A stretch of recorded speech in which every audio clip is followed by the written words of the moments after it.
আগে নিজেদের দিয়ে শুরু করি। মধ্যবিত্ত ঘরের বাবা মা যারা আছেন, যারা সারা জীবনের ইনকাম, তারপরে মায়েরা সারা জীবন নিজে কোনো কর্ম না করে, মানে সারা জীবন সংসার ছেলে মেয়ের ভবিষ্যৎ আর ছেলে মেয়ে কীভাবে এস্টাবলিশ করা যায়, একটা বেটার লাইফ তাদের দেওয়া যায়, এই চেষ্টা করি, তাদের দিয়ে শুরু করতেছি, বা সেই কোয়ালিটির মধ্যে আমিও পড়ি।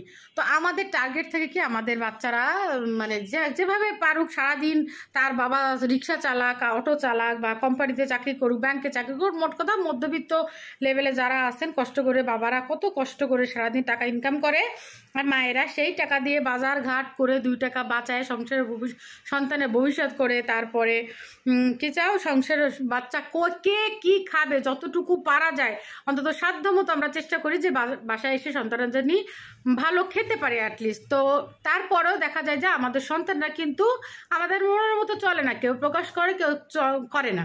দেখা যায় যে আমি চাই আমার বাচ্চাটা আর একটু পড়াশোনার সময় দিক, যে টাকা আমি ইনভেস্ট করতেছি টিচার দিয়ে, কলেজ দিয়ে, তার টিফিন খরচ দিয়ে, তার রাস্তাঘাটের কনভেন্স দিয়ে, সব কিছু মিলায় সেই অনুযায়ী তার ফিডব্যাক পড়াশোনার নাই। আবার কিছু কিছু বাচ্চা আছে ছোট, তারা দেখা যাবেন যে আপনি কত কষ্ট করে সে যা পছন্দ করে তারে নিজে না খেয়ে নিজের খিদা গা হাত পাকাতেছে, তা পোলাপানের মুখে ঠুসতেছেন, যে যদি একটু খাওয়াইতে পারেন। তা যাই হোক, কখনোই সন্তান কিন্তু আসলে মনের মতো চলে না, কেউ স্বীকার করবে কেউ করবে না। এগুলো হচ্ছে হালের গরুর মতো, মানে মুখে ঠুসি পড়ায় রাখতে হয়, যদি চান্স পাইছেন খুলে দিছে তো দেবে দৌড়। আবার দেখবেন যে বলা হবে যে এর সাথে মিশিস না, তার সাথে মেশা শুরু করবে, মানে যেটা আপনি বলবেন তার উল্টো চলে যাবে। গেল গা। এইবার আসি আমি যারা বড় লোক তাদের কথা বলতেছি। এই যে আফ্রিদি সম্পর্কে একটু কথা বলার জন্য আসলে, মানে আমার আফ্রিদিতে কোনো ইন্টারেস্ট নেই। একটা পোলাপান মানুষ, ভালো থাকুক মন্দ থাকুক, যা করছে সেটা আইন বুঝবে, দেশের মানুষজন বুঝে, তারা মন্তব্য করবে। আমি জাস্ট বলতে চাচ্ছি এইটা যে সে তো বড় লোকের ছেলে, তো বড় লোকের পোলাপানরাও ওইরকম ডাইনে বাই যাবে। বাপের অঢেল টাকা থাকলে এদের বাপের টাকার তো কোনো হিসাবই থাকে না। মায়েরাও অত টাকা গুনতে গুনতে, পার্লার করতে, বিদেশি ট্যুর করতে, অর্নামেন্টস কিনতে সময় পায় না। তো বাচ্চাদের পিছনে তো তেমন একটা সময় দেয় না। তো এইসব বাচ্চাগুলো বিগড়াবে, দুর্নীতি করবে, কখনো ভালো করবে, কখনো শো অফ করবে, এটাই কিন্তু স্বাভাবিক। হ্যাঁ, এটা আমি সাফাইয়ের জন্য বলতেছি না, মানে আমি আমার জাস্ট করে বললাম যে আমার বাচ্চারা আমি এত সময় দিই, এত পিছে পিছে ঘুরি, তারপরও ডাইনে করলে বাই দৌড় দেয়, বাই করলে উত্তরে দৌড় দেয়, মানে এইরকম একটা অবস্থা। তো এইসব বাচ্চাগুলো তো এরকম হবে।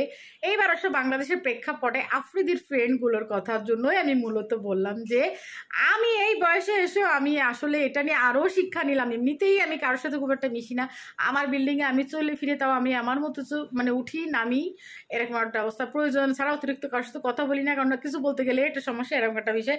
তাই বললাম যে এই ফ্রেন্ডগুলো দেখে অ্যাটলিস্ট যে এরা যে পাবলিসিটি পাইছে, ফেসবুক পাইছে, অনলাইনে দুটো মানুষ চিনছে, অ্যাটলিস্ট আফ্রিদির বাসায় যে দুটো ভালো খাওয়া, ওর সঙ্গে ব্লগ করতে, যে একটা মানুষের খারাপ গুণ ছিল তোরাই তো জানতি, তখন কেন মিশছিস, তখন কেন ফ্রেন্ড হিসেবে থাকছিস? আর এখন তার দুদিন বা যে কোনো কারণ হোক, তাদের দুদিন তো আফ্রিদিদের শুরু হয়নি, ওর বাপরে দিয়ে শুরু হয়েছে, তাই না? তো সেটাই বললাম যে এদের দেখে পোলাপানে শিক্ষা নেওয়া উচিত যে কারোর সাথে কোনো ফ্রেন্ডশিপের দরকার নাই। এই ধরনের ফ্রেন্ড শুধু বাংলাদেশেই জন্মায়। বাচ্চা কাচ্চারা কিভাবে বুঝবা? এক্সাম্পল হিসেবে আজকে একটা কলেজের, একটা স্কুলেতে, একটা চাকরির থেকে যখনই আসবে পার্সোনালি আঙ্গুল দিতে দেখাবো যে দেখ, খাওয়ায়, ঘুরায়, ফিরায়, কি হয়েছে, তার কোনো পজিটিভ কোনো রিয়াক্ট করতে পারেনি, চুপ থাকতো অ্যাটলিস্ট না। নিজেরা ভালো প্রেজেন্ট করার জন্য দেশের আইন তো আছে, আইন তো সব কিছু খুঁজে বের করবে, কোথায় আফ্রিদির কয় টাকা আছে, কি দুর্নীতি করছে, কিন্তু এরা নিজেদের এখানেও ভালো সাজার জন্য আইসা তার বিপরীতে কথা বলতেছে। আমি এটাই বোঝাইতে চাইতেছি যে বাংলাদেশের মতো জায়গায় বন্ধুত্ব মানেই বেলা শেষে এইটাই দেখতে হবে। তুমি যতই খাও, যতই দাও, যাই করো না কেন।